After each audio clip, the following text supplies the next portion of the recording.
anyways, I've learned for me sitting helps. And as a side note, if you're wondering why I'm wearing a ring, this is actually, it's called an Oura ring. It monitors my health all day and all night and does a sleep test on me every night. Interesting idea as well. I also speak on men. I have a talk called Men Navigating Everything. If your church has Right Now Media, my entire program is on there for you. And then I speak on sex, porn, dating, and I have a talk on media I did for students today, and I'm half done research for a new talk on that. I want to be upfront. The goal tonight is to equip and empower you to be better parents, whether that's moving you a little bit along wherever you are on that kind of continuum. And I hope that the strength of tonight's talk is in its simplicity. As a side note, I'm married with 2 kids. My wife's name is Dawn. This is our 25th wedding anniversary this August. My daughter Zoe is at a school called Western in London, Ontario. She'll be transferring to a school called McMaster. She's had a really hard 2 years of COVID at school and has decided to transfer. And my son Ben is in first year at a school called Queens. So we are like without kids, which is the most interesting season for us as parents. So some ground rules. Please be a good learner. I do think sometimes as Christians we're great listeners. We smile, we say amen, but are we good learners? Do we take something from every sermon, every teach we ever hear? You're welcome to take notes. You can take pictures of any slide that you want as well. There are some versions of this online, and I think there are some people online, and this you can actually watch again later if you want. Find your light bulbs because you're all different. You are different people, different parents, and you have different kids. Have opinions. I always say I would rather you have a different opinion than me than have no opinion at all. I like when the Bible says iron sharpens iron. Like it's okay to have some good discourse and think through things. And I just say you can do this. Parenting's hard and it's tough, but we can do it. I love the Home Depot slogan, you can do it, we can help. Right? Don't do it alone. And I kind of say this as an overarching theme, no shame and no condemnation tonight. When I challenge you to be better, it was Maya Angelou who once said, do the best you can until you know better, and when you know better, do better. It's not about shame, it's not about condemnation, it's about how do we be the best we can for our kids. No cookbook approaches, no cliches, no poor theology, no, the 3 things you need to do as a parent. And I want to tell you how I got to navigating everything. The original title was just everything. That was really ambitious, I have to be honest. But I realized as a speaker, I wanted to bring more content from a parenting standpoint, but it really arose from one conversation. I finished speaking on mental health, and as I do after every talk, I went out to my booth. I have a booth at the bottom of the stairs, and I go out after and I chat. And it's some of my favorite times. And a father came up and said, Brett, can I ask you a question? I'm like, yeah. He said, so I got a 16-year-old daughter. How do I talk to her about sex? Great question. I went to answer, but before a word came out of my mouth, he said, oh, wait, by the way, she hates me. Go ahead. And I said, what? And he said, no, forget about that. How do I talk to her about sex? I'm like, sir, forget about sex. What do you mean she hates you? Because that's everything. If your daughter hates you, you will not be speaking truth to her about sex. And we had a quick conversation and he left. And on the way home, I realized that I'm a topical speaker, but I don't have anything foundational for parents. So I began to do what I do. I'm a researcher. I love research. So I'm a year into my new media talk. I've read 40-something books, I think. I read, I research. So I did the same with parenting, and I was floored. There were 75,000 different parenting books at my disposal. There are 10 parenting books coming out every single day and growing. And that's a lot. Like if you read one parenting book a year, you would read 18 until your kids graduate high school. And then I just want to acknowledge some kind of things. So this is called stock family syndrome. If you know the name Reggie Joyner and Carrie Nieuwhof, they have a book and they talk about how perfect pictures paralyze parents. I don't like alliteration, but like look at these photos. Like, has this ever been a photo in your life? Everyone's smiling at the same time, facing the camera. Look, these ladies are wearing hats. Everyone's holding hands, wandering into the forest. Like, it doesn't happen like that. You notice they're all 2 kids and 2 parents? So yes, we have a lot of nuclear families, but we have a lot who are not. And then those pictures paralyze parents because you don't look that way. Single moms, we have a lot more single moms than single dads. That's another conversation for another day. Grandparents raising children is now statistically significant. It's between 1% and 3% of all Canadian children are being raised by grandparents. I'm at a talk, 75-year-old grandparent comes up. He says, Brett, I'm raising my 3 teenage grandkids. And he gave me kind of the spiel of what was happening. And he said, can I ask you a question? I'm like, sure. He says, what is Snapchat? Even by the way he said it, I'm like I'm 50. I still struggle saying that. I turned 50 over COVID, but I'm 50. My kids are 18 and 20. I'm generations from them. Picture being 75. Adoption, foster kids, blended families, extended families, and every one of us are spiritual parents to every kid who, especially as the weather gets warmer, will wander through your home, play basketball outside with your kids, and everything else. We're not even talking about disabilities, mental health struggles, and other things. So the world your kids are growing up in today is different than the world you and I are growing up in. It's very different. On top is my children and when they experience things. In grade 1, the iPhone came out. Remember that? iPhone 1, back in the day. That changed technology. In grade 1, my daughter's best friend's parents got divorced, and it was really tough. It was in grade 2, my daughter was on a trampoline, and one of her friend's older sisters struggled with self-harm. And I had a conversation with 3 grade 2s about self-harm. Very innocent, but had to address the conversation. My son saw his first porn image on my computer during care groups, small group tribes, whatever your church might call it. I'm the one people bring in to not have that happen, but it's not if you see porn, it's when. And Canadian average is around grade 3. This is not searching it out, this is it just pops up on something. Music began in grade 4. My daughter came home from school and said, "Dad, can I buy a song?" And I remember she said, I said, "Well, which one, honey?" She's like, "I don't remember his whole name, but the first part of his name is Little." And I said, "Oh, honey, I don't know how many littles will be coming into our house, especially at that age." Dating began in grade 5. Now, here's what's interesting. Who pushes kids into dating in grade 5? Because it's not other kids, it's actually adults. We have a local dance for below middle school in our town, and it's all chaperoned by parents. There's no songs with language. It's kind of a fun thing. But parents, I remember people posting on Facebook, "Hey, we'll rent a limo. My son can take your daughter." It's they're in grade 5. What do you mean a limo? What on earth are you talking about? Social media then began, and drugs are found in my kids' school every year since. On the bottom, these, from here to here, are my friends' children. Bullying, anxiety disorders. Some of you, like me, really struggle. Picture being 15, and then picture being in grade 2. How do you even comprehend what's going on? Eating disorders in grade 3, depression in grade 4. I've been invited to an elementary school for probably, I think I'm up to 20 years now, every year, at least once, for a young person who's taken their life. And schools call and say, "Can you come in today?" And I'm like, "I'm not a crisis team." And then sexting, and if you don't know that language, that's people, usually girls giving, usually guys asking, not always, where they send a topless, naked photo back and forth. Then we hit what I would call middle school. And I always say, that should give us pause. Then we hit middle school. Peer pressure, self-esteem, alcohol use, phone addiction, and peer attachment. Then we hit high school, alcohol and drug abuse, the depressed girl and the adrift boy. Now there's an author named Leonard Sachs, and he has used those terms. They're heavy generalizations. I think I might agree, though. Busyness becomes the bane of our existence, desperation for peer acceptance, and extreme stress. The adrift boy is the new concern I'm seeing. There are books like Boys Adrift by Leonard Sachs, Boy Crisis, thick books looking at why do guys in their late teens, early 20s have very little purpose today?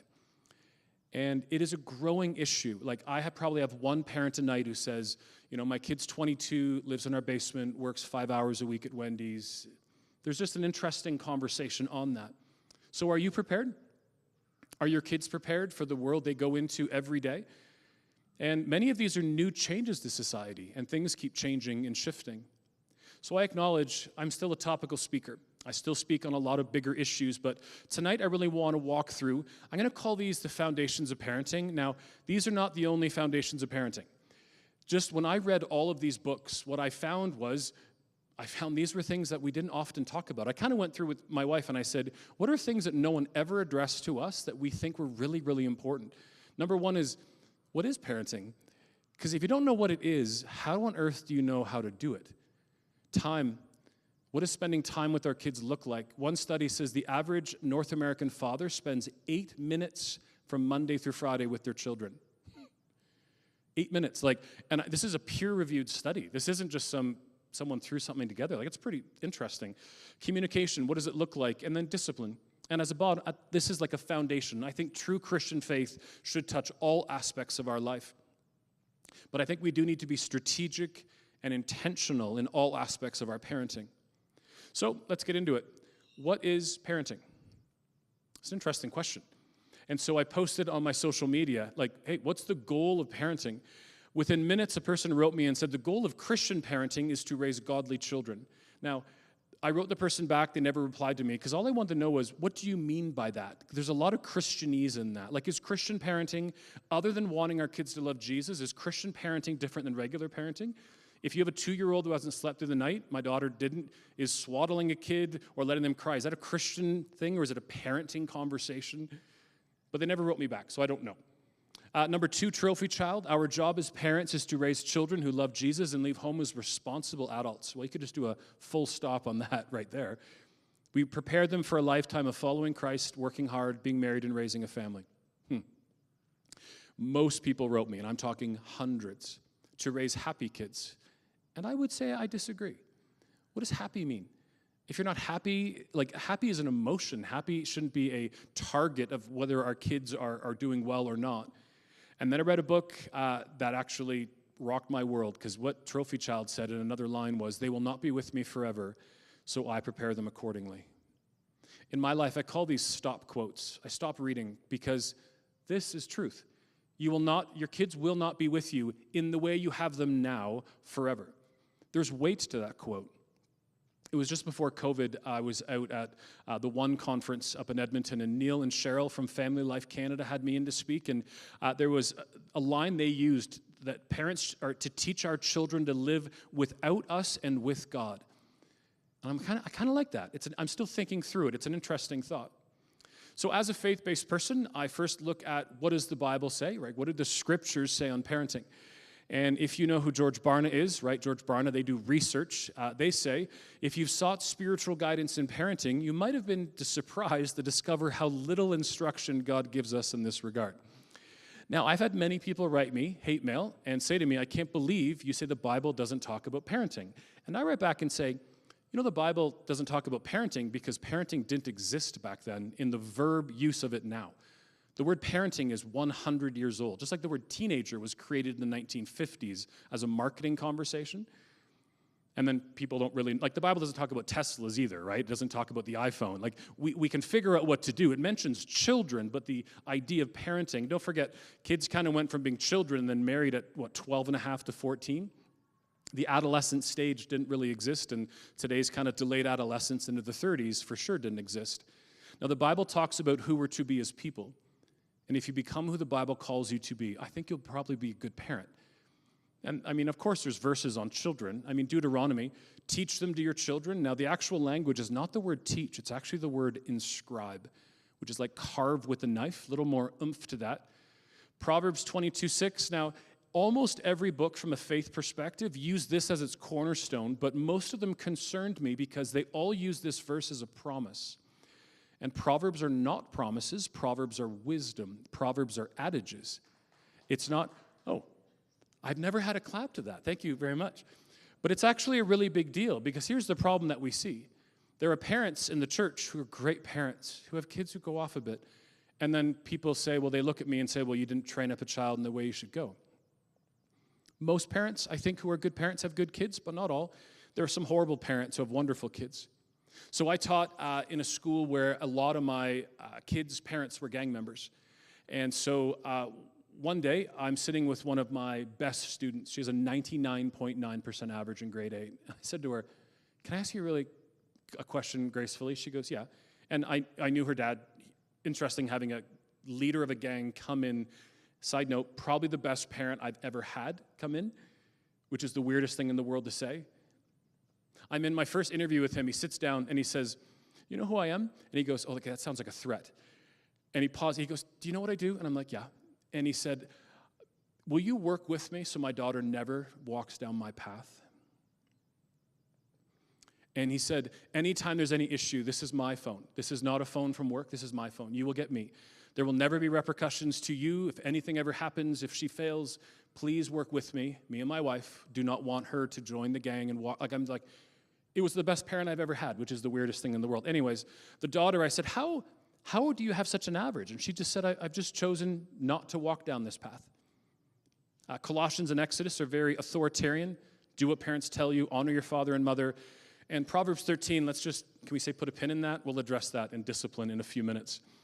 So parenting stages, I don't know if you would agree with me, but it's physical exhaustion more when they're younger and then more mental, emotional exhaustion as they get older. And some of you might just say it's just exhaustion, right? It doesn't really matter what age and what stage. Now, some of you know Andy Stanley, the pastor preacher. This is actually Andy's wife, Sandra, and I really like this. Discipline years, training years, coaching years, friendship years. Now, do not get hung up on words. You discipline throughout, you train throughout, you're a coach throughout, and you're a friend throughout. Have you ever read those emails? Like, you're not a friend, you're a parent. It's like, well, you better be both. And you better understand what it means to actually be both. And there's no, if you have a 6-year-old, they're not an incomplete next stage here. And if you have a kid who plays rep anything, sports, dance, gymnastics, whatever, they usually walk through this a little quicker. Usually rep sports kids. My son was a AA baseball player. Whatever it is it the travel? Is it the being with other kids? I don't know, but they move through quicker.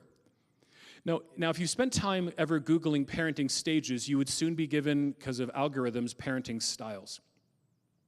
Now, there's some names I'm going to give you tonight. You're more than welcome to add them on Facebook while we're talking or just write it down. But if you don't know the name Allison Schaefer, you should. Allison's Canadian. If you watch a number of the Canadian news shows, she's often the resident mom. Schaefer, Schafer. Now, she says what you'll find is that there's a lot less parenting styles than names to describe them. And I agree. Before I give you some parenting styles, let me show you and we call these paranoid parenting styles of the 1990s have caused, and I wonder if you would agree with me. Tim Elmore says, as a side note, every single book I promote tonight is on one Amazon link at the very end of the talk, so you can just take a pic of it and you can find them all. From this decade, the 90s, adults began to believe that our world was less safe than ever and kids needed oversight or direction at all times. It caused 4 things. Number 1, our kids began feeling entitled to special perks because we said that they're special. You know, there's a soccer club in Toronto that doesn't keep score. You know who keeps score? Everybody.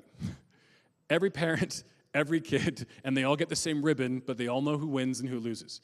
Kids began to feel unsafe, afraid, and even paranoid because of their parents' behavior. Kids began believing that they were fragile and could not handle adversity. And kids began embracing the narrative that the world is full of evil people who could harm them. Anybody think we're there today? Because I think this is a profound kind of conversation he writes. So parenting styles, I did my first YouTube video on it. I think I had 54. I'm at 130 and growing. We're not walking through all of these. The blue ones are the main ones. The stars are the ones you should be. You are not just a Christian parent. Of course, we want our kids to love Jesus, but that's one aspect of parenting. The top left is one of the biggest, called attachment parenting. Now, some of you are thinking, attachment parenting, isn't that like breastfeeding much longer than other parents and co-sleeping? And I'm like, that's Dr. William Sears, not what I'm talking about. Attachment Parenting by Gordon Neufeld, Gabor Mate. Gordon Neufeld's from Alberta, if I'm correct. Leonard Sachs, most authors, is this: attach with parents, then attach to your peers. The problem today is called peer attachment, where kids are looking for unconditional love and acceptance from each other, and each other cannot give them that. Because each other will dump each other at a given moment's notice because that person they think is cooler or that person is. And conscious parenting, names like Tina Bryson and Dr. Dan Siegel. If you're going to follow some tonight, follow Dan Siegel, one of my favorite online. They have a book, The Power of Showing Up. And they say that kids need, and it's alliteration again, I apologize. If kids feel seen, safe, and soothed, they will feel secure. The secure attachment, again, is what you want. You want this safe haven your kids come home to and go back into life, and they come back to recharge, back to the safe haven, and then back into life. I really like that. Helicopter parenting, like parents hover and then swoop in. I heard one recently, Black Hawk military helicopters. There's the movie Black Hawk Down from years ago. There's now Black Hawk parenting. Parents swoop in, blow everything up, and then fly away. I find that really amusing. But the idea of bulldozer rescue, it's the idea of pushing all the negative out of the way so your kids have this perfect path. Overparenting. If you remember one thing tonight, the more we overfunction, can you guess what happens to our kids? They underfunction. It is the issue of the day. The more we overfunction, the more we underfunction. Side note, that goes into your marriages, that goes into your relationships, it goes into your work relationships. Adler in parenting is Alfred Adler. It's funny, I'm actually back in school taking my master's in counseling psychology right now, so now I actually know who he is. But he has this idea that people have these needs to belong and to feel significant. I get that. I have pages and pages and pages. At the bottom, Humpty Dumpty parenting. We're so worried our kids are going to fall off the wall and be broken and never be able to be put back together again. And groundhog grandparents is a new one. This is where grandparents pop up their heads, and this is how it was done when we were younger, and then they pop their heads back down. And things do change. So here's an easy question. Anyone confused? You're like, what on earth am I supposed to do? So here's it put very simply. There are 4 parenting styles. That's it. Everything I just said to you can be plotted on this graph. Everything. This is love and support, like warmth. Do you love on your kids, right? Do you hug them, tell them you love them, support them, all this stuff? And this is control and demand. Now, authoritarian is where we don't give a lot of the love and support, but we demand a lot. This is what we're to be. And again, I'm a fan of peer-reviewed research and research. Every study is the same. Authoritative parenting is the one you're supposed to be, where we love and we ask a lot of our kids. Now, if you think of what's in that word, it's the word authority. Think back to the father who had a daughter who hated him, right? It's that influence that's actually missing. But every study is the same. We're to be authoritative parents. Now, I would encourage us not to overparent. This quick analogy or just thought is do life with, not for. And I actually break this out farther. Do life for, then with, then let your kids do life. I think of this as like if a kid's riding up, this is not strangling a kid, but it's hands on, hands near, hands off. I think of young kids, middle schoolers, you're near them, and then kind of hitting into grade 10 and 11 with high schoolers. I'm going to give you 3 quotes. Now, I mean, as speakers, someone once said at a conference, you're not supposed to use many quotes, and I'm like, well, I'm going to do that. So here are a few. Again, these are probably my 3 favorite books on parenting. Leonard says, many college faculty and staff report a noticeable fragility amongst today's students. Some describe them as teacups, beautiful but liable to break with the slightest drop. House of Cards, not the Netflix Kevin Spacey TV series, but the idea of if one card falls, everything collapses. I hear the word these days, drowning. Last week, another Christian school I was at, grade 6 kid, twice in my conversation said, I feel like I'm drowning. Drowning. Overfunctioning in parenting simply means doing too much for our children, intervening and removing common struggles that they may experience in their day. When we insulate, we could call it bubble wrap our kids from consequences, normal consequences from actions. We fail to prepare kids for the future that awaits them. And an amazing TED Talk, if you don't know the name, Julie Lythcott-Hames. She is I forget if it's an dean of admissions or whatever from Stanford. She has a great TED Talk, though. Here's what she says. Why did parenting change? From preparing our kids for life to protecting them from life, which means they're not prepared to live life on their own. She calls young adults today not quite fully formed humans. It's an interesting statement, but when you begin to look at overparenting today, it's quite true. I'm speaking a few years ago. I always have to say a few years ago now. It's like this 2-year abyss of COVID and then before that. But I was speaking and a person comes up and they said, you can never tell anyone what university I'm from, but do you know that? So she said, I'm the dean of admissions for this one, large university in Ontario. I'm talking 50,000 people. She said, we now have a program for first years, but really first year guys. And I'm like, for what? She says, we need to tell guys to shower. I burst out laughing. She said, I'm not kidding. She said they're blowing through their meal plan by the end of September because they think it's an all-inclusive resort. She said without mom or dad by their side, they're not functioning. And so we need to tell them the most basic things in life. So let's play a quick game. You might be an overparent if you. No elbowing the person beside you, please, if we go through these. Number 1, you might be an overparent if you drive to your kid's grade 2 class each day to cut their food into pieces at lunch. True story from a teacher around the corner from my house. You drive to your kid's school and walk them to the door of their classroom. So I taught grade 8. I had a mom who was, and I'm not saying anything bad about height, but she was the same height as the kids. And so when I looked at my class, I couldn't tell if it was her. She would get in line and come upstairs, sneak upstairs to the classroom. And then one day I see her, she's saying to her son, it's hot, and she's starting to take off his coat. This is grade 8 again, grade 8. And then she has a meeting with me that day, and she says, so my son's being bullied. Do you have any idea why? Yes, I do. So we made Kiss and Rides. This was the beginning of Kiss and Rides when I was in education. And it's funny because if you look at the beginning of Kiss and Rides, it's not to be nice to you as parents. It's to get rid of you. We put pylons up, like you come in and then we're like, welcome. And then we're like, bye. And we shut the door and then you have to leave. I once pulled 2 fathers in who were fist fighting out in the schoolyard into my principal. And she looked at me and said, what do you want me to do? They're 2 dads, like they're not kids at the school.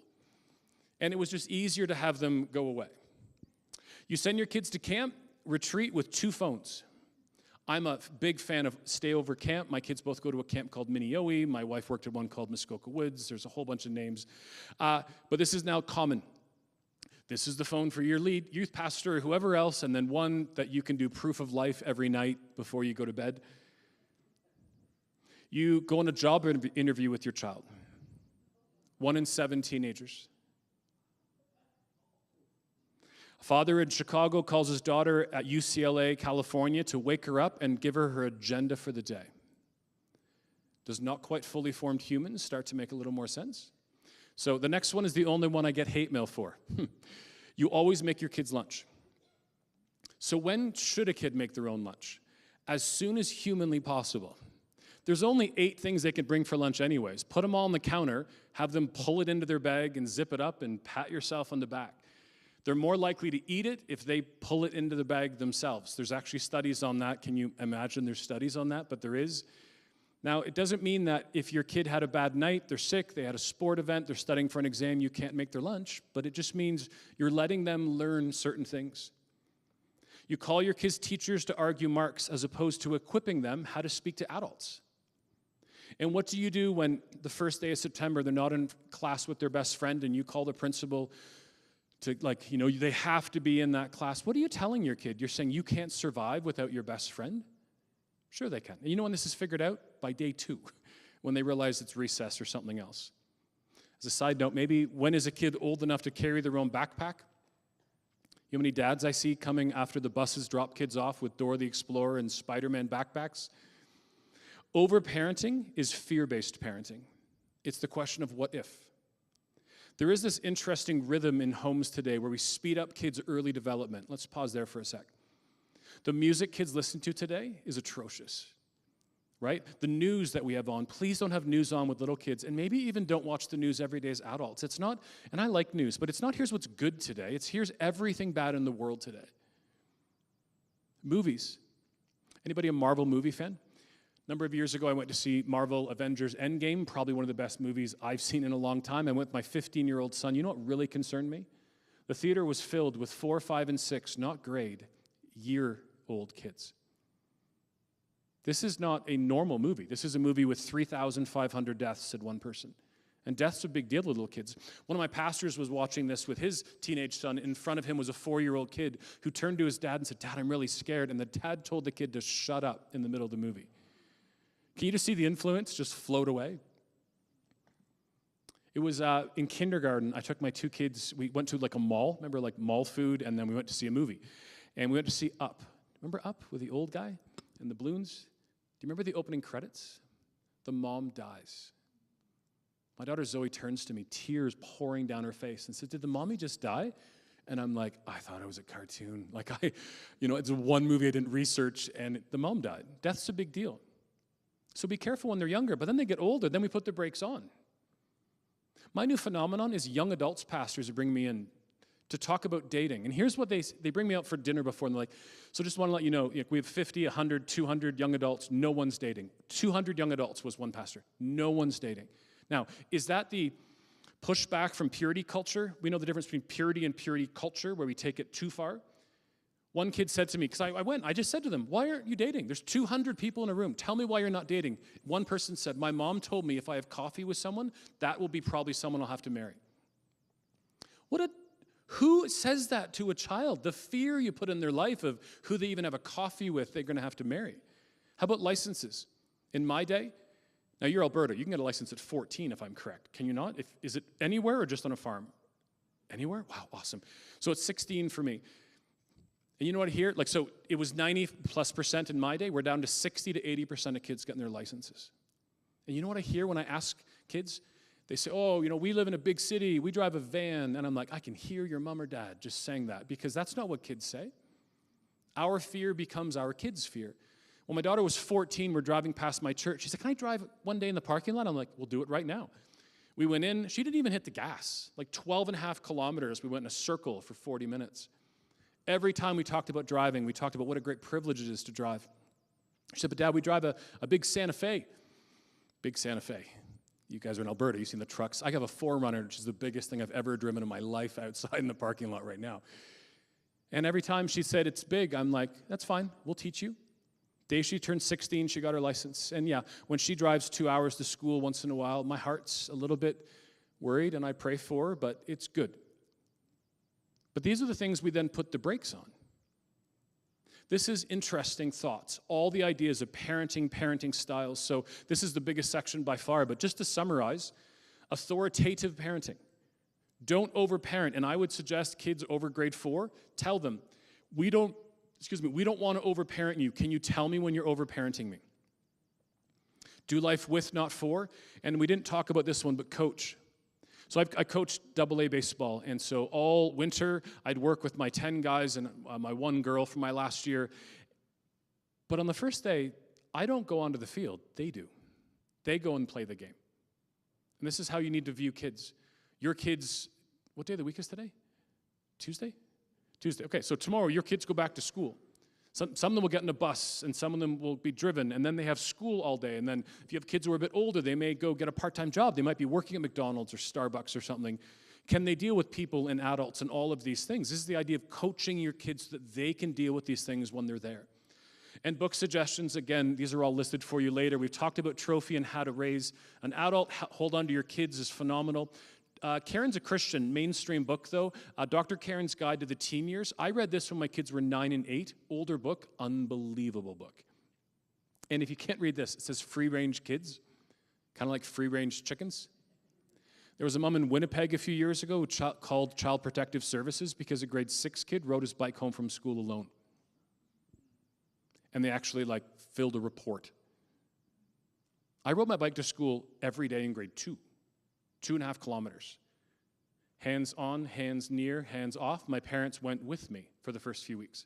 My parents then rode as far behind me as humanly possible, but they were there. And then they said it was hands off. I thought they weren't there. They drove in a car. But they taught me how to do it. So many thoughts on the ideas of what is parenting. Second would be the greatest gift I think you can give your kid is time. Now, I almost could argue the greatest gift you can give your kid is failure. And if someone's like, no, it's Jesus, yes, right? Just a different conversation than what we're talking about right now. Now, have you ever heard the idea of losing your marbles? Different analogy, though. The day you have a child, you have 936 days, 936 marbles, until they graduate grade 12. Now, that's not a perfect analogy, unless your kid's born June 25th. And so I used to carry marbles with me. I had 2,000 marbles in 3 different big glass jars, and I got cut off on a highway, and it wasn't in my mind thinking, am I going to die? I was wondering, did I put lids on the marbles jars? And the answer was no. And 2,000 marbles went under my mat. I'm trying to hit the brakes, and marbles are under me, so I don't bring them anywhere. But the idea is not just the marbles, because you're losing them. The idea to me is the occasions. If it was a few years ago and I got invited to come and speak here, but it was November 23rd or March 4th, I would say thank you so much, but I can't. Because I put a little barrier around both of my kids' birthdays. Because both my kids are now in university. Both their kids' birthdays fall while they're away at school. So in the last 2 years, this year for my son and 2 years for my daughter, haven't had birthdays. Now, this is the time that I see people's shoulders droop a little bit because there's a bit of grieving. I've seen people burst out crying because we begin to realize that parenting in the way that we know it ends. But that's why I want to call this a marbles analogy with a twist. The day your kids turn 18, the day they graduate, high school is the best one, dump out whatever marbles are left, and then I want you to start over. Remember, the marble is the analogy of time, right? You take a marble out every Sunday, that bit of time is gone. The chance to go watch your kid play volleyball, to sit on the couch and watch a movie and have a conversation and go to church or pray with your kids or whatever else. But the day they graduate high school, flip it. Start putting marbles in. Every time you encourage your kids. So the other 2 weekends ago and 3 weekends ago, we both drove. My kids chose universities 3 hours in this direction and 2 hours in this direction. So it takes an entire day. My wife and I just said, we're going to do that. So we drove 7 hours one day back and forth to go see my daughter to have lunch. And all we said is, that's a lot of marbles we did today because she was having a really hard go. And every time you call, FaceTime, Skype, every time, my daughter's boyfriend's actually from Calgary. And so every time we encourage them as a couple, every time, and then in time, your kids will get married. Then you have son or daughter-in-law. Then you have grandkids. And every time you babysit, take them out for dinner, take them on a vacation, whatever else. Mom yells out once, what do I do when my jar is filled again? And I'm like, oh, I love that. What a great idea. Dump it out and start all over again. Your kids are always your kids, but it's not the same as they are when they're younger. But I'll just let you know, as a parent with both kids away at university, my kids need me just as much as ever. Every single day we are on FaceTime. And the things are big thoughts, big questions, life questions, changing majors. Do I do my LSATs? Do I not do my LSATs? My son, I want to go work at camp this summer, but then I need to make money for school. My daughter, she's a SOF, if you don't know the term SOF, she's a residence advisor for second years. I called the ambulance 3 times last night for people passing out. I really feel shaky right now. Things are just different, right? It's a different kind of exhaustion. Morning time with time matters. I'm a morning person, and this is what I always did. Make sure my kids are ready for the day, and encouragement, quick prayer, whatever it might be. Drive time matters. If you have kids from grade 4 through high school before they're driving, if they ever say, will you drive me and my 5 friends to wherever, your answer is, yeah. Have you ever been in a car with 6 boys or girls? It's like you don't even exist. It's like you have plexiglass around you, and they just start talking. It's like you're not even there. And mealtime matters. We're going to come back to that. And bedtime matters for all stages except for teenagers. Can we just say if you're tucking in a 17-year-old, you're overparenting? Can we just acknowledge that and move forward? 17-year-olds, it's usually, did they go to bed? Or they say night and off they go. If you want one of the simplest, most easy things to deal with to make good things happen, meals. Columbia University, 4 massive studies. If you eat 3 dinners a week together, every single bad statistic goes down dramatically. Now, there's nothing magical about chicken. It's not the food. It's the moment. It's the meal. It is the preparation, the cooking, the serving. We all start eating when everyone's sitting. It's not shoving it into your mouth. It's asking questions. We always do rosebud thorn in our house. Tell me something that happened good today. Bud, something you're looking forward to. Thorn, what's something really hard that happened? And we're involved as adults. But teens benefit from this so much. Main thoughts, marbles. Now, if you know the group, The Parent Queue, it's a really great Fuller University podcast in the United States. They actually, on the app, have a free marbles analogy for you. It's built right into the app. Meals matter. Scheduling, we didn't address, but scheduling matters less when your kids are little because they're with you all the time, and you know that. Middle school, they're with you less, but you still got to schedule gymnastics and drives. But it's in high school that the world changes. Both my kids became lifeguards. As a side note, lifeguarding is a phenomenal job for kids. But suddenly, both my kids got lifeguarding jobs very quickly. One worked Monday, Thursday. One worked Tuesday, Friday. 4 days of the week were now shot for family dinners.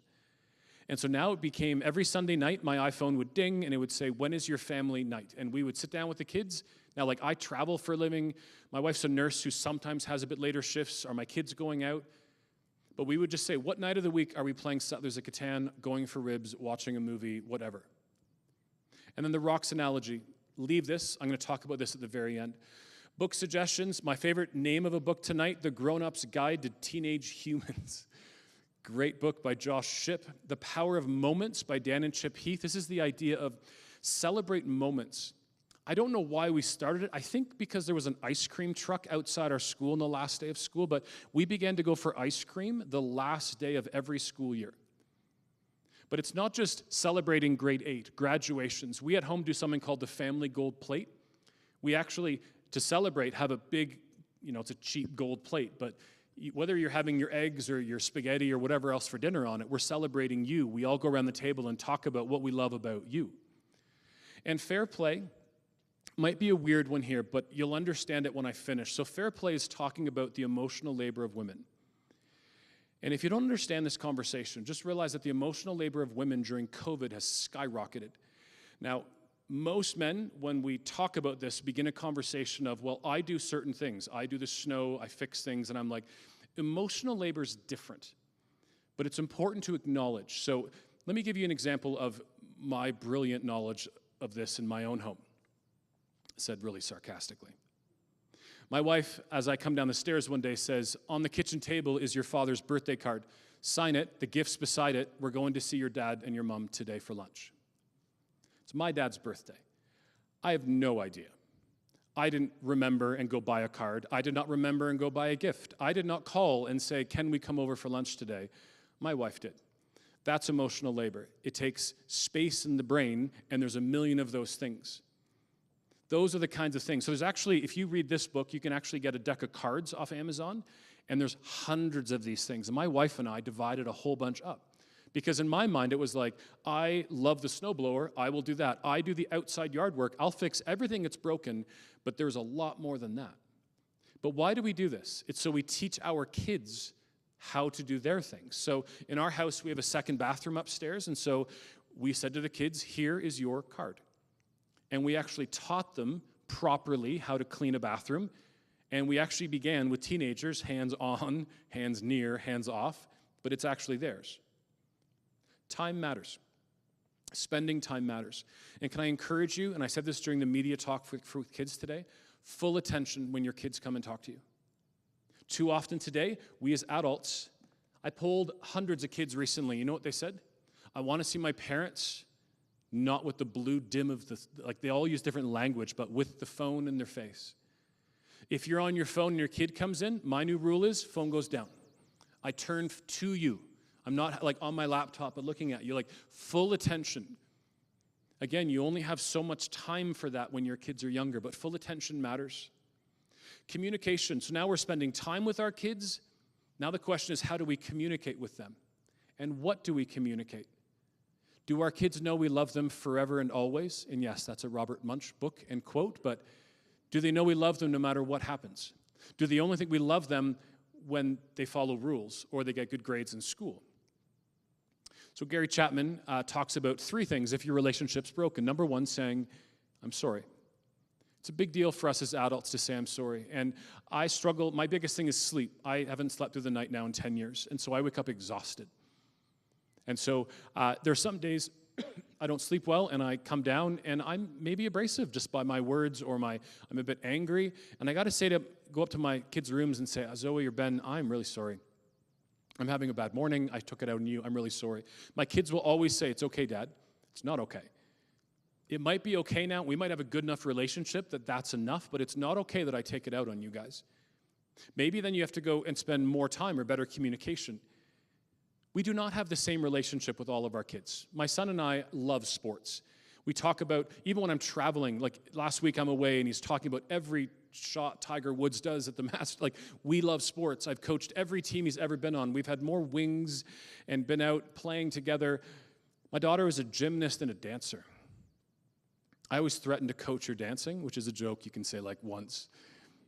But her and I have to work at our relationship. That does not mean we don't have an awesome relationship. It's just that it doesn't come naturally because we don't share the same things, but we do. There's things we found we love. We both love iced coffee. So if we get a chance to have an iced coffee, we're getting iced coffee. We make it at home. When she's away at school, every time we get an iced coffee at Starbucks, we take a picture and send it back and forth. We both love chicken shawarma. And so if we're ever alone together, we get dinner. We both watch a TV show on Netflix that only her and I watch, not my wife or my son. We only watch it when we're together. And if that isn't working, maybe you need some counseling. Counseling is from a registered, trained person. And I would say, it's good. Please normalize counseling in your homes. Normalize it. It's not, someone once said it's only for the broken. And I'm like, well, I'm pretty broken, but it's also to make your marriage better. It's also to be a better parent. It's to gain some insight in your life or your mental health or whatever. My kids have always just known I go for counseling. My wife and I have gone, and we've just said, anytime you want to go, you can. And we were honest, you do not need to go and then do counseling once a week for the next 6 months. You can go for a couple sessions. They took us up in high school, and we found out during university they both took a few sessions. And I'm proud of them for that. But are we listening to our kids? I spoke last week at a Christian school. I spoke on media, and then we did a Q&A, kind of like we did a bit today. But every question last week was on mental health, every single one. And what most kids said afterwards was, I've told my parents I'm struggling, and they say, no, you're not. You're fine. I'll pray for you. And then they never address it again. I'm speaking at a church. My favorite thing is a Sunday morning mental health talk. I call it Care Sunday. And I finished speaking, and I'm down at the front chatting, and down comes one of the worship leaders, a young girl, teenager. She's 15, 16, and I can see she's already shaking as she walks up to me. If you've had panic attacks, you can see the signs. Now I'm a little shaky, because if you see someone getting a panic attack and you have panic attacks, and she begins to share her story. She said, Brett, I've told my dad again and again and again and again, I'm struggling, and every time he says nothing. He never addresses it again. And at that moment, the lead pastor walked over just to interrupt to say, we're going for lunch. I usually go for lunch with the lead pastor or the youth afterwards. And as he interrupts, he says, Brett, oh, I'm sorry, I see you met my daughter. And then he noticed she's crying. And I've known him for a long time. And I said, you got a minute? And we had a chance to bridge this kind of gap. But what is it when someone says they're not okay, that our response is, sure you are? Anybody remember the band REM from the mid-1990s? They have a song called Shiny Happy People. Is that us in the church? That we all want to be like, we're the perfect Christian family. Look at us. No, we don't struggle. We live in the now and the not yet. We may love Jesus, but we have things that happen. And if your kid says, I'm struggling with self-harm, I'm struggling with porn, I'm struggling with alcohol, my anxiety is killing me, I don't know why I feel blah every day, your answer is, I am so sorry. I love you so much, and we'll get through this together. And if you don't know what to say, which is fine, go talk to someone. You have, like if you're a parent tonight, you have teachers here. There's I called you a chaplain again. Is that the right term? Pastor. I'll get it right one of these times. But go talk to David. Go talk to other people. Talk to your youth pastors at your churches, other people. But get some people around you and figure out what to do. And while you're doing that, now, one last quote, and I know I'm taking it out of context. But Martin Luther King Jr. once said, there comes a time when silence is betrayal. Think of that in this context. What a betrayal it is for parents when a kid says, I'm not okay, to not address that. Have you ever heard the quote, it's okay to not be okay? Now, the rest of that line says, but it's not okay to stay that way. I disagree with that because I don't know what you're struggling with. It's not just easy to not have that struggle anymore. And remember, you're being watched. I had an incredibly unorthodox Sunday morning service a few years ago. I was invited in to speak on pornography for their Sunday morning sermon. Pastor polled his church and said, what do you need help with? Mental health was number 1. Sex and porn was number 2. And so I finished my talk. I'm on the way home. I'm having Subway. My phone dings, an email. Young kid says, hey, Brett, young kid, he's 18. He says, hey, if I ever struggle with porn, can I come talk to you? I'm like, yeah. Why wouldn't you talk to your dad? I know your dad. He's the associate pastor. He said, Brett, my dad got in the car. He says, I don't know if you know, I have 2 other teenage brothers and sisters. So he said, my dad got in the car. The first thing out of his mouth was this. What kind of stupid person gets addicted to porn? And the son said to me, Brett, in that moment, my dad said that he's not a safe person to talk to about anything ever again. And I felt like crying. Like in that one moment, the pastor lost every bit of influence he had with his son and probably his other kids. As a side note, where's the grace and the mercy for someone who's struggling with addictions in the church? If someone in this school, someone at your church, someone in a local high school, grade 9 girl gets pregnant, and your response is, if you play with fire, you're going to get burnt. What does that say to your kids if they ever get in trouble? In middle school, I sat down with both of my kids, and I said, listen, you know how I feel about drinking and alcohol. We walked through it. Remember it's not just telling the rules of why not. It's explaining why we shouldn't do these things. But I just said, listen, if you ever mess up, you can call me. If you're ever at a party and you make a bad decision, you can call me any place, anytime, and I'll drive you home. I've had two friends who'd never made this deal with their kids, and these two kids, different kids, walked home at night drunk, and both were hit by cars. They were like nighttime, dark clothing, and got hit by cars and died. I'm not saying it's going to happen. I'm just saying make a deal with your kids. Now, as my kids got older, the problem is that I go to bed early. And so how do I drive my kids home when they're leaving? If you don't have teens yet, like they go out when you're going to bed. And so I put the Uber app with my credit card on their phones. And they rarely took me up on it, but when they did, and I get a $30 Uber the next morning, it's okay. It's okay. And in grade 9, I said to my daughter, I said, honey, I have one of the weirdest things you're going to probably ever hear out of my mouth, but I just want to say this. If you ever get pregnant, she's like, Dad, I'm like, listen to me. If you ever do, you can come talk to me. And I just said, there's nothing you could ever do that would change how much I love you. And my daughter burst into tears. Do our kids know? Like, do they know that there's nothing in the world that would ever change how much your kids love you? I always say to my kids, we're for you, we're not against you. There were no battles in my house. It was always like, my wife and I vowed, if we can say yes, we will say yes. So let's walk through it. Have you read 5 Love Languages? Anybody? Like, phenomenal book. This is a teen version. There's a children's version. It was a couple years ago for Christmas, my wife and I went and bought my son. We were out somewhere, and you all know the musician Drake. He has a clothing brand called OVO, like stupid expensive shirts, but my son wanted one. And so we went to a pop-up shop. You know what a pop-up shop is? Like a shop that pops up and it's gone. It's not always there. So we went there and we bought it was like $80 for a t-shirt. It was his entire Christmas gift. Anyways, but we went and we bought him this. And on Christmas morning, he opened it up and he looked up and his lip quivered.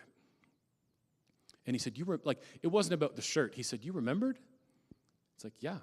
Like, my son, gifts matter. And it's not just the gift, it's that gift, right? It's the right gift that lets you know that you are known. Like, we know you. We understand you. Main thoughts with communication, listen. John Maxwell says, listen 80% of the time, talk the rest. Drive your kids anywhere you can, because one day they don't need you to drive them anymore. Love languages and family meeting.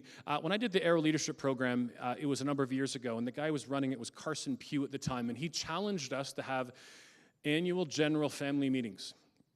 And I remember thinking, Carson, I love you, but this is the dumbest idea I've ever heard in my life. And I came home and I told my wife, and she said, let's do it. And so we did. My kids were 9 and 8, 8 and 7. And we put an agenda on the fridge, and we said, we're having a family meeting, and we got to the day of the meeting, and there's nothing on the agenda, and we're like, did we explain what an agenda was, or did we just say there's something on the fridge? And so we had a family meeting. We're going to be a Christian family. What does that mean? Do you need new skis? We like to ski. Now, I mean, my ski hills compared to your ski hills are a joke. I'll just acknowledge that. But we like to go to hills and ski. But we went through everything. And even Halloween, and I'm not going to debate Halloween. I love to go meet my neighbors. But so we would say, if you want to be a dog, don't tell us on October 30th. And then we said, anywhere in the world you want to go for dinner, we'll go. 8 and a 7-year-old, anybody want to guess where we went? Anybody? McDonald's. We're having a really bad dinner, and I said to my wife, we're done. And she said, you know what, let's do it one more time. So we did a really good explanation of an agenda, put an agenda on the fridge. We got to the day of the meeting. It is filled top to bottom. Number 1, they want a baby brother or sister. Number 2, they want a dog. Now, at this point, my wife is a part-time nurse. I've left teaching. I'm now in quote-unquote ministry. I'm not making the same salary. We did every year, we decided we want to go on a family vacation. So it meant even part of our Christmas gifts and birthday gifts were sometimes that. We pulled the kids out of school at certain points.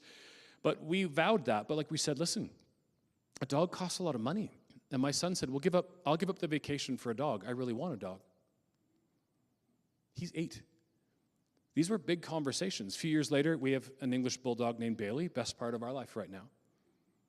And that year we said, anywhere you want to go, we'll go for dinner. And my daughter said, my favorite restaurant's the Keg. And we're like, you've never been to the Keg. You're 9. Anybody remember the TV show iCarly? Anyone remember that from a long time ago? After the TV show, who bought advertising space? The Keg. Brilliant, brilliant advertising. It's been the most precious moments of my family time since my kids were little. And we still do it. And at the end is other business. And anything that anyone wants to talk about, there's no unwritten rules. Everything's out in the open for the year. Book suggestions, you see they're starting to repeat. He's Not Lazy by Adam Prince is phenomenal for parents of boys.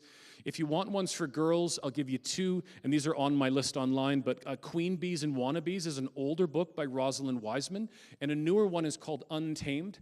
As a side note, a number of these books are not from faith-based people. I assume you can read a book, chew the meat and spit out the bones, like take in the good things, add a Christian kind of, influence on top of it, and these are the 5 love languages here as well. Last section, discipline. Ron Morrish is a traveling speaker who speaks to educators who once said, discipline is about teaching children to behave properly, not punishing them for behaving badly.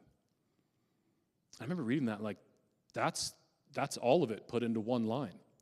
It's teaching our kids how to behave, how to live, how to work, how to interact. Zig Ziglar talks about connection before correction. You've heard that one a million times, but I kind of agree with it. Now, this is a huge quote. You don't need to read all of it, but the book is actually by Ross Greene called The Explosive Child. And what I love is the first line. Let's get back to kids do well if they can. And if a kid's not doing well, it means that they've learned maladaptive, poor ways to adapt, and we need to teach them better ways to deal with whatever situation. And the one on the right just says an emphasis on values instead of rules raises kids to do the right thing when no one's looking. So let's just do some basic things for discipline. Number 1, you need a relationship. This is a busy slide. This is from the Orange curriculum. Some of your churches might use it. This is just showing you how the amount of hours with your kids is less as they're older. This says positional influence. This says relational influence. So when you have a baby, you have 100% positional influence. I don't think there's any babies here tonight, but usually there's someone in the back doing that rock as you have, the strap over and you rock your baby. But if you're here and you're like, this Brett Ullman guy, I don't like him. I'm leaving. You just pick up your baby and off you go. If you're here with an 18-year-old tonight and you're like, I'm leaving, your kid might say, I'm going to get a ride home with so-and-so. I want to hear the rest of this. Like, your positional influence wanes. Your relational influence starts at nothing. But your relational influence is everything. It is 1,000 conversations. It is every time you're having dinner and loving on a kid and hugging them when they're crying and encouraging them. It's all of that stuff. And that gives you this freedom here where you actually have times when you can actually address things and deal with things with your kids. This idea, to me, is everything. Attachment parenting, relationships with our kids.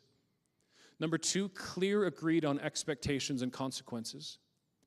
My friend Karen talks about this idea of 3 types of fences. Stone wall boundaries, like authoritarian. I'm the parent, these are the rules, follow them or else. Middle one is wild field boundaries. I'm at a talk and a father comes up and he says, hey Brett, so I grounded my kid because he was late for curfew. If you have a grade 7 above kid, curfews are great conversation. So I said, oh, when's his curfew? He said, oh, he doesn't have one. I said, sorry, he was grounded because he's late for curfew. Great, when's his curfew? He doesn't have one. I didn't know what to, I said, I don't understand. He says, well, he should have known when he should have been home. Wild field. What we should be is picket fence boundaries. Rules are clear, flexible, and negotiated. Summer of grade 8, my son is asking, can he stay out late? It's one of those perfect August nights. Can you just wait for those again? He says, can I come home at 11 tonight? A bunch of us are going to go, we live right on Lake Ontario. I'm going to go for a walk and hang out for a bit. I'm like, okay, 11. 10 after 11 or so, he comes in. And what is it with us as adults? I'm furious. It's 10 minutes. Moment he comes in, I'm like this, and he says, I know I'm late, let me tell you why. And I'm like, just let me yell at you just a little bit. And he says, so it was 10 to 11, we dispersed. He said dispersed. And he says, we're all walking home, and all the friends started kind of falling off down their streets. It was suddenly him and a girl left. They had to walk through this really dark section to get to our house. And she said, do you mind walking me home first? And my son said, Dad, I knew you'd rather me walk her home and be late than tell her she has to go home alone to be home at 11. I took a big breath because I almost tore into this kid. Why? Because he did the right thing? Some parents fail to realize that it's the job of every child to tear down their parents' fences and build their own. Do you want your kids to love Jesus because you love Jesus or because they love Jesus? Because they're very different. Do you want your kids to do well in school because it gives them opportunities or because they want to do well for you? Do you want your kids to come home in good times to get good night's sleeps because there's a curfew or because that they want to get good night's sleeps because it's good for them to be rested? My wife and I took a very different thing. As we were walking through this conversation, this hands near kind of hands on, hands near, hands off. We're like, well, my daughter was leaving for university in 2 years. And we're like, how do we teach her about curfews? And we're like, well, she has none in 2 years. So let's release them now. So we can be here. We can have conversations. And so in grade 10, we stopped having curfews. Now, we didn't say, no more curfews. It was just like, I'm going out. What time do I need to be home? It'd be like, when do you want to be home tonight? And whatever she said goes. Now, it might sound weird, but the reality was we wanted her to be able to be out whenever, like she was going to do this at university anyways. We wanted her to have practice at this with us around. And so it was 10, 11, 12, and then one day it was 2:30, and I remember kind of choked, and I said, 2:30? And then she said, my friend's coming back. A friend was in Jamaica, I think, on a vacation, flying home. They wanted to go hang out. And I said, yeah. And the next morning she got up and she said, wow, that was way too late to be out. I'm like, that worked out way too perfect. Someone once said, nothing good happens after 10. They actually yelled it out of my talk. Nothing good happens after 10. And in my head, I'm kind of like, wow, we sound old. Do we remember what it's like to be 15, 17? This idea that people are only drinking and having sex after 10. Like, you know when people have sex, right? 4 to 6 o'clock is a lot higher than after 10 o'clock. Like, it's funny how we think it's that. Like, if you have good kids from, like, 7 till 10, you have good kids from 10 till midnight. If they're just sitting at a party doing nothing and there's lots of drinking, yes, there's some issues that could arise. But if your kids are hanging out with good kids and just playing Settlers of Catan till 2 in the morning, didn't you do that? Don't some of us still do that? I like this. This is about teaching our kids how to use technology, teaching them how to do things. And then we had punishment versus training. Ron Morris says, you have to decide what you're all about. Are you here to give children the punishment and consequences they deserve for failure, or the training and support they need for success? All good discipline has a purpose to it. All good discipline has a purpose to it. If there's no purpose, then we shouldn't be doing it. Now, I would encourage you to try the best you can to not take away your kids' phones. If I took away your phone for the next few days, how would you feel? Just being honest, right? Most of us, like, have you ever left your phone and gone shopping and you feel shaky? Like you keep grabbing your pocket, you're getting phantom rings, it's not there. But the one thing that we don't deal with that our kids do is kind of this social game that kids are all involved in. And taking away their phone actually causes issues with them not being part of their friends and other networks and things. Now, if the phone is the issue, sure. But if it's not, try more natural consequences. My son once, grade 10, heading off to school, it's -8, -10, and he's heading out the door. I'm like, hey, Ben, you didn't wear your... I'm like, oh, you're in grade 10. Have a good day. He leaves. He comes back at the end of the day. The first thing out of his mouth is, why don't you tell me to wear a coat today? I'm like, because you're in grade 10. He goes, okay. And he didn't wear a coat again because it's his issue. If he doesn't want to wear a coat, he can not wear a coat. Now, I'm going to put up 3 slides. And can I just ask one thing? If you and I differ on this, it's okay. And please don't let our difference in the next conversation ruin the entire night, because we're going to talk about spanking. Now, a lot of you have kids who are old enough and it's irrelevant. If you're spanking a 17-year-old, right, probably a conversation we need to have. But let me just say this about spanking. And as a side note, you and me can have differing opinions and still be brothers and sisters in Christ. It's a thing we're losing in the church world today. So I think that there are good parents who don't spank. I don't believe in spanking. And there are good parents who spank. My wife spanked my daughter a number of times. Very quickly, spanking leads to abuse. Talk to any counselor, any psychologist. There are incredible amounts of abuse that happened, especially with my generation, from parents. I was spanked. A lot of you were spanked. Just because you were spanked, by the way, you're not forever damaged. And very quickly, not spanking could also be not discipline. And spoiled kids, right? It doesn't always lead to that. Now, as faith-based people, we would turn to Proverbs 13:24. First, we say, does the Bible say to do it? Now, here's the most interesting thing about Proverbs 13:24. Very fortunate. I've been in almost every Bible college in the country, or I've had conversations with professors, and I ask the same question to any professor. Do you think this is about spanking? Anybody want to guess how many of the hundreds of professors I've talked to have said it's about spanking? None. Not one in any denomination. They all say the same thing. Proverbs 13:24. He who spares the rod hates his son. Many of them say there's a delineation between the rod and a rod, not the baseball player. A rod, a physical rod. The rod is a construct, like the rod of discipline. which is what they're saying this is about. A rod is when an Egyptian beats an Israelite to death with a rod. It's a bad thing always. And so it's like, and then it's also a proverb. I mean, there's many proverbs we don't follow. Gentlemen, if you have a quarrelsome wife, do you live on the edge of your roof? Like, if you're a glutton, put a knife to your throat. Again, it's wisdom. So if you don't discipline your kid, it's bad. So if it's not biblical, then the question is does it work? Largest study ever done, studied 160,000 children. And they found the kids who were spanked defy their parents more increased antisocial behavior, aggression, mental health problems, and cognitive difficulties. And so if it's not biblical and it doesn't work, then we should find different things. Now, here's the quote that I think is the most interesting. Ron says, research says that whether a child gets a punitive spanking or not is hardly ever determined by the child's behavior. It's almost always determined by how the adult's day went. And that's why children don't get spankings at 8 in the morning. They get them at 8 at night. When an adult who is tired, frustrated, and exasperated starts to hit a kid, it shouldn't be about us.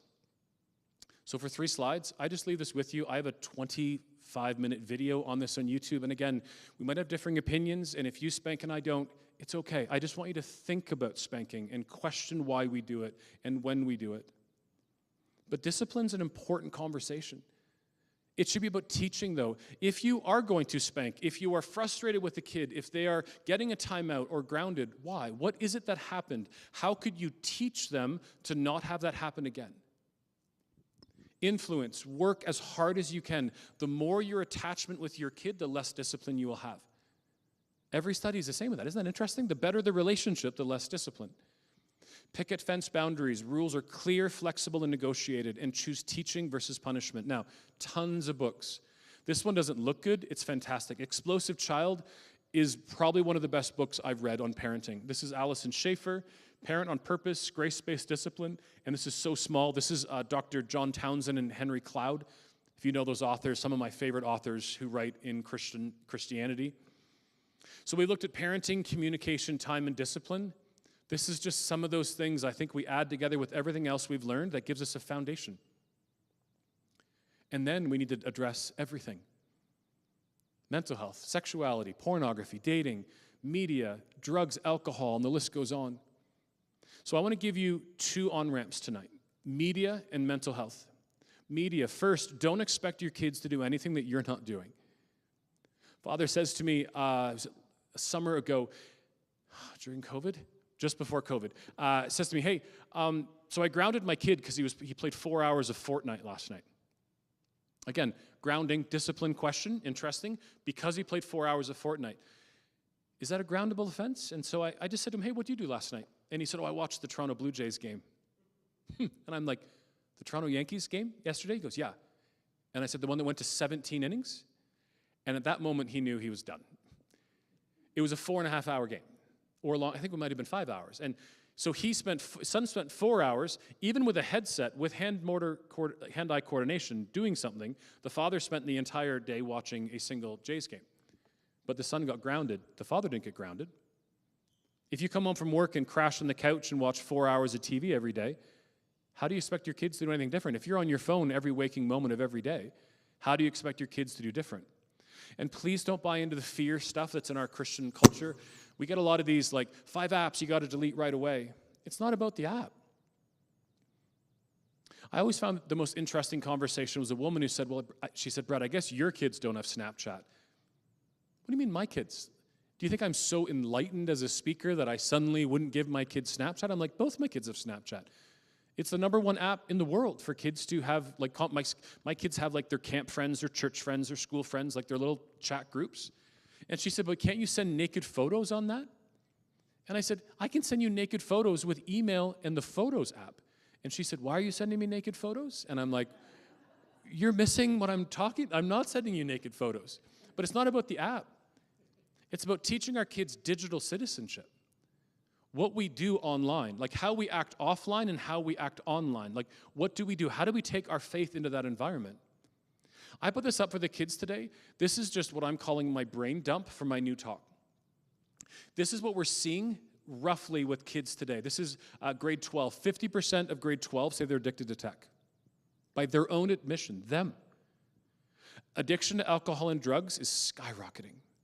And please, again, don't think we're in the church, we don't have this. The number of young mothers who write me and saying, I'm barely hanging on with little sleep and I'm drinking a glass of wine or whatever at night now just to survive, it's staggering.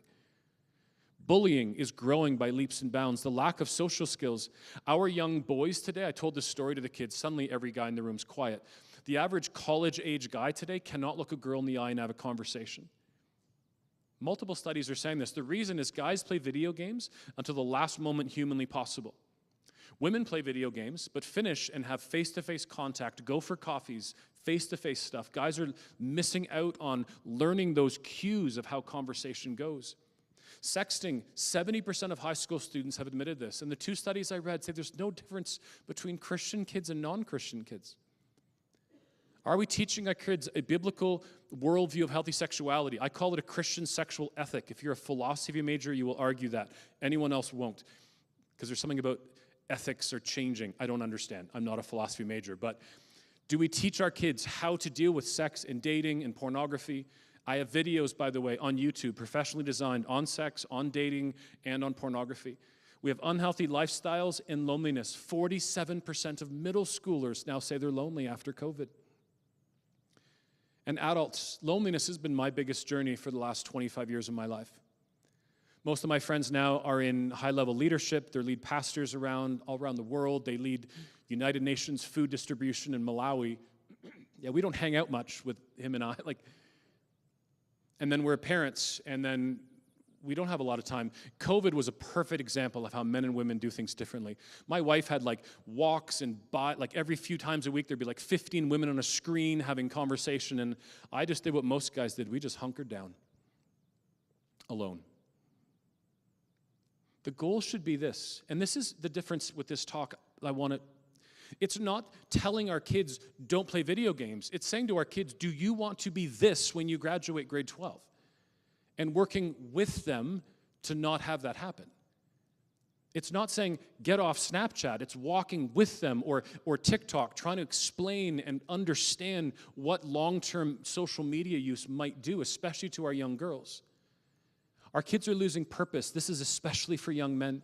Compassion and empathy is what's lost with video games. Our kids don't have resilience because of overparenting. Think of that cheap plastic ball. You push in, it pops back out. That should be your kids. In grade 9, when one of my daughter's friends tries to take her life in the first few weeks of grade 9, it rocks her world. But with resilience, you're able to kind of pop back up when grandma dies or a parent gets cancer or a friend dies. My daughter's kindergarten teacher died while she was in kindergarten. Things happen in life. This is where it's really bad, but we got to have resilience. Discipline, work ethic, our kids are just losing. You know that kids don't work anymore. In our day, everyone worked. McDonald's, somewhere else. And yes, they're not great jobs, but there's something you learn about a work ethic, being out and earning your own money. We need rich relationships. I challenge you to find at least 5 adults who are speaking into your kids' lives outside of you. Outside of you. When you have, I love having friends over, and when I have friends over, it's not us adults, kids go downstairs. They do go downstairs, but first, come and hang out. I want to talk to all the kids. How is school? How's college? How's the police academy? I want to be they know what I speak on. How's your mental health? Pastors, youth pastors, leaders, counselors, teachers, aunts, uncles, cousins, coaches. Who's building into your kids? And we want kids and adults with healthy bodies, healthy minds, and healthy souls. I do have 9 videos on how to have a better relationship with your phone. You know how many times we touch our phones as adults? 2,500 times a day. You know how many times we open it? 150 times a day. Here's what rocked me in that study, ... while on vacation. The one that's interesting for kids is school. If they do an assignment where they have their phone put on their computer and there's notifications popping up, a 45-minute assignment will take you roughly 3 to 4 hours to do. Say that to kids and suddenly it's this is what, my daughter now takes her phone and throws it onto another couch when she's doing homework. When I went to visit her at school, she's doing homework on her laptop. Everything's turned off, and her phone is way over there. And I challenge kids today, the best idea I've heard is delete all social media on Sunday night and reinstall it Friday, dinner. Work week is a work week. School, work, and then the weekend, you want to spend some time online? That's okay. And the biggest question parents always ask is how much tech time? First off, grace and mercy during COVID seasons, and hopefully we're kind of coming out of that. But in my house, we never used an amount of time because we didn't really know what to do with that. But here's what we used. We used the rocks analogy. Anyone ever heard the rocks analogy before? Think of like a big vase, whatever you want to say. In it, you're putting big rocks, medium rocks, and sand. If the sand goes in first, the big rocks won't all fit. Big rocks for my kids, and faith was just an assumed one. I don't have it on here, but if they're doing well in school, if they're getting daily exercise, if they're reading. In high school, John Maxwell, if you know John Maxwell, the leadership kind of guru, his dad paid him to read certain books. So my wife and I paid our kids to read certain books. 7 Habits of Highly Effective Teens. I paid my kids $20 to read it. There were certain books on faith, on dating that I just wanted them to read. If they were having family meals and involved, if they were having face-to-face contact with friends, part-time jobs, sports activities, if they're doing their chores, if it ends up being a Saturday night, you want to play 4 hours of Fortnite, I don't care. Because guess what I'm doing on a Sunday afternoon? I'm watching the Buffalo Bills football game. And I'm going to start watching the Raptors playoffs right now. Like, it's okay to do those things, but do what matters first. It's important to know, as a side note, what's happening in culture because it changes so rapidly. Parent Q is the app I told you about with the marbles analogy. This also is a podcast and blog. Growing Leaders is Tim Elmore. He speaks a lot about millennials. The truth is that stuff kind of could be for anyone these days, but really great. CPYU, if any of you were youth pastors back in the day, you might remember this. It's got Walt Mueller in the United States, Center for Parent and Youth Understanding. Sign up for all of these. They have like weekly email blasts, but do the CPYU. Here's, the other week, it was the article I read that says TikTok is now beating Google half the time now as the biggest website in the world. TikTok is crushing YouTube and beating Google. That's how big it is. It will tell you, one thing I like is, what was the latest controversy with music? Lil Nas X had a song. Anyone know Lil Nas X? He had a song where he descended into hell and had sex with Satan, I think it was. Like, horrible imagery. He is a scorned kid from being young, and he knows how to play culture because suddenly every Christian news thing in North America was tweeting, don't listen to this. What does everyone then do? They go and listen to it. But what CPYU does is these 3D media music reviews, how to have a conversation on this with your kid. And they lay out what's interesting, what's the analogy, why is he saying, just really great stuff. Plugged In is great for younger kids. Sometimes I switch to Common Sense Media by middle school. Common Sense is phenomenal. I really like it. And Axis is a fairly new player, but they have a teen culture translator, translating teen speak to adult speak. So I'm doing my research for my chapter on drugs and alcohol, and I said to my kids over dinner, so no one smokes anymore, right? And both of my kids went, almost everyone smokes. And I'm like, no one. And my daughter interrupts and says, what do you think smoking is? I kind of was taken aback, and I'm like, cigarettes. And she's like, oh no, we're talking about weed. And my son's like, oh yeah, we're talking about weed. And then she's like, yeah, no one smokes cigarettes anymore. And I'm like, I live in this sphere. This is my wheelhouse, and the wheelhouse has changed, and I didn't even know. And I'm like, okay, and that word, but this was all from the teen culture translator. I love media, and also I would encourage you, if your kids play video games, go play with them. They play Fortnite, great. Go play a thing of Fortnite with them. Just have some fun. When they say, I love this game, why do you love this game? Anything you do to gain connection with them. And mental health, I have an entire talk online, but I'll just give you a very quick synopsis of what I believe. I believe in the body, mind, and soul analogy. This is every church I've ever attended my entire life, meeting the physical, spiritual, and emotional needs of our community. A, we need to listen to our kids, but B, you don't know what's going on with them or you until you get assessed. Your issue might be physical. Go see a doctor.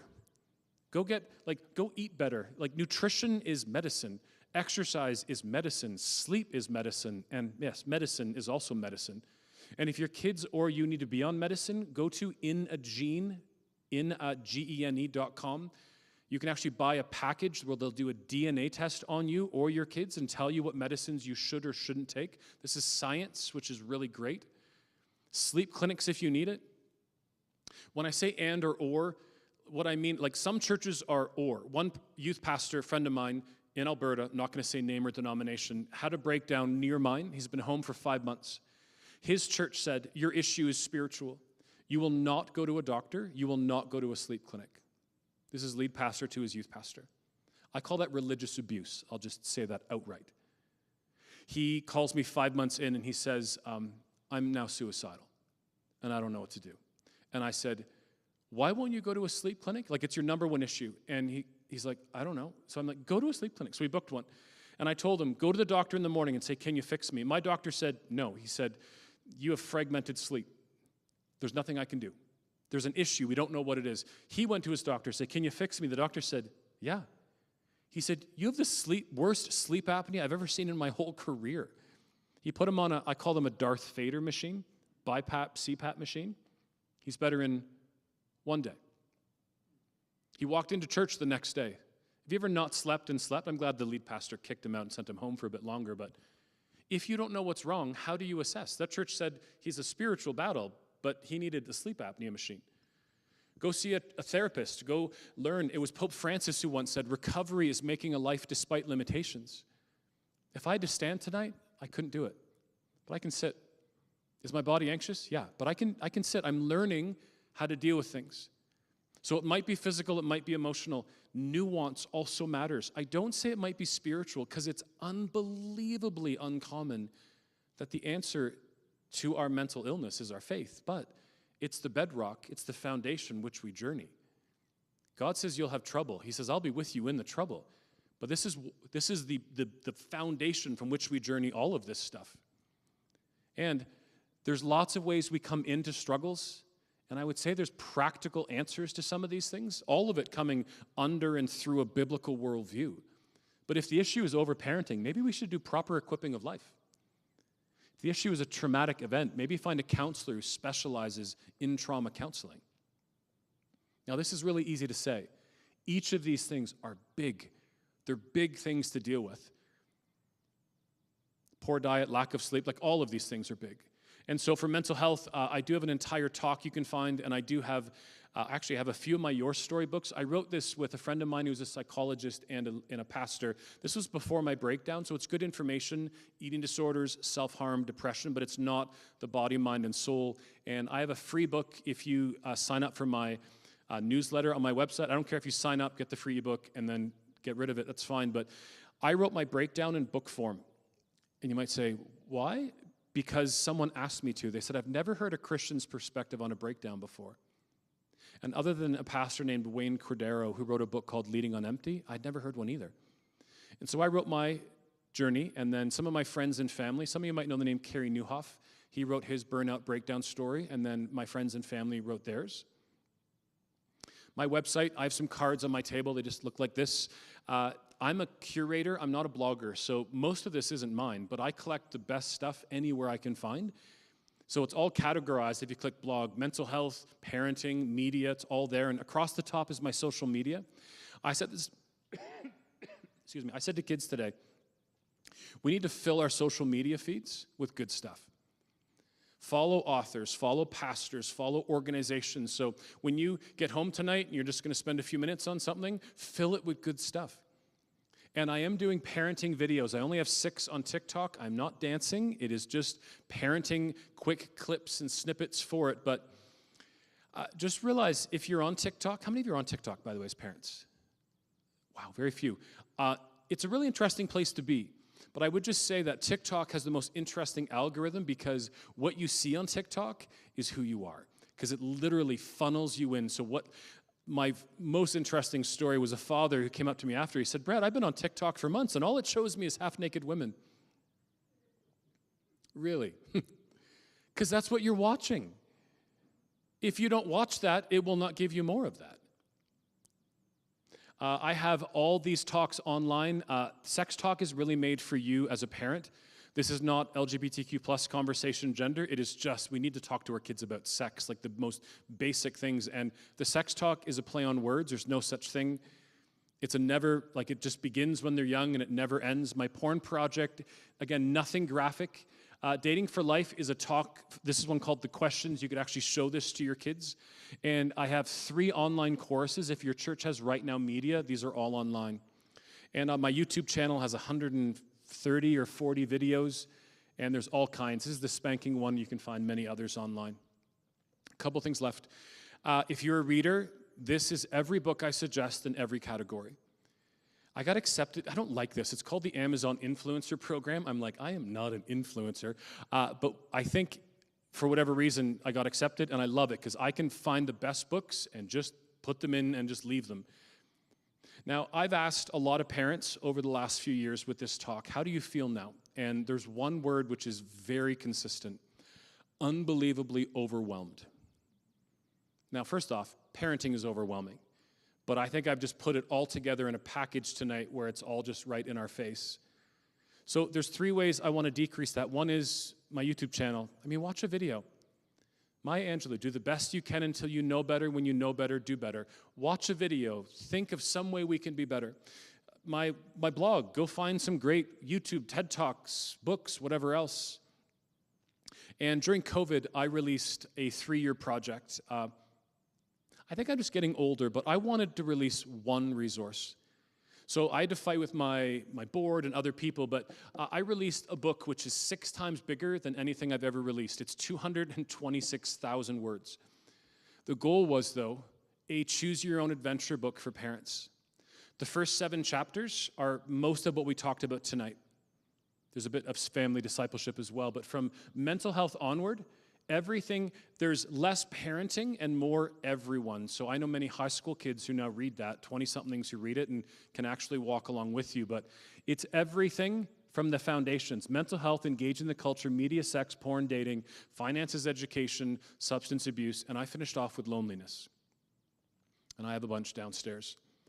People ask how they can help. Number 1, you can pray. My prayer team prays in a very unorthodox way. When I post setting up at your school this morning, I have people who prayed on 3 or 4 continents before I started speaking, and I love that. But you could just follow me on social media. We are trying to raise funds like every other not-for-profit. At the very bottom of my website or on the sheet outside, there's some of the projects we're looking at doing, and you can help promote. If you think tonight's useful, tell your pastor, tell another school or someone else. It's always helpful. 2 slides and we're done. So where do you start? I don't know about Calgary, but in Ontario, the night COVID shut down, I was actually at a concert, and I didn't even know if I should go. But it was the band for King and Country. And so my family's there, and he actually said, we're done. Like at midnight, we're going home. Like everything, the whole tour is canceled. I think they actually came from out your way a few days before. They have a song, if you don't know them, called Burn the Ships. But the song is Burn the Ships and Don't Look Back. If you don't know the analogy, settlers came over, burned their wooden ships to the ground so they couldn't go home. But what I love is that one line, and don't look back. Don't look back at all the things we've done wrong. We all, me included, as someone who speaks on parenting, has done and continue to do things that aren't great in parenting. But don't look back. Look forward at what we can do. I've ended almost all my talks for years with a quote from John Maxwell. John says, when you are challenged by any teacher, any preacher, anyone on anything, choose one thing. What is one thing I said tonight? And you went, I can do that. Family meals, family meetings, if those would be the big ones, I'd say are just easy to do. But here's what he says, choose one thing, but here's the hardest thing. He says, you have 3 days to do something about it. Today's Tuesday, Wednesday, Thursday. By Friday night, if you haven't made a single move forward on anything we've talked about tonight, statistically, he says you never will. And so choose something and then walk forward in that. Now, I will say, process is important. I process through exercise. I would go to a spin class, I'd go for a run or a bike, but in the next, and I know it's snowing out right now, but like maybe tomorrow, go for a walk with a spouse, with a friend. You might be overwhelmed with conversations tonight. Within a few days, though, you might go, that's what I want to start. Support each other as a school. For those of you in churches, it's really important to be together with parents, and I always say to parents, support the generation below you. I'm now trying to really support parents who are now have kids heading off to college, heading off to university, because I've just finished that. How do we help each other? In the book, The Power of Moments, it's talking about how moments matter. And I think our parenting, like our faith, is built in moments. And I really just pray that tonight was one of those moments. And I leave you with the quote that I said at the very beginning of the talk, which was, "They will not be with me forever, so I prepare them accordingly." So my challenge for you is very simply, so go prepare your kids accordingly. If you want to chat, I'm actually going to go down and I'll be by my booth the rest of the night. If you want to email me, I answer all my own emails. If you can keep me in your prayers, I head to Edmonton tomorrow and I spend 2 days in Edmonton. I spend a day in Red Deer and then I'm back in Calgary at Bonavista, I think it is. I forget the name. I'm at another church on Sunday afternoon, but just pray for my travels and my family as I'm away. Thank you so much for having me in, and I'll pass this back to Pastor David. I got it right. Thank you.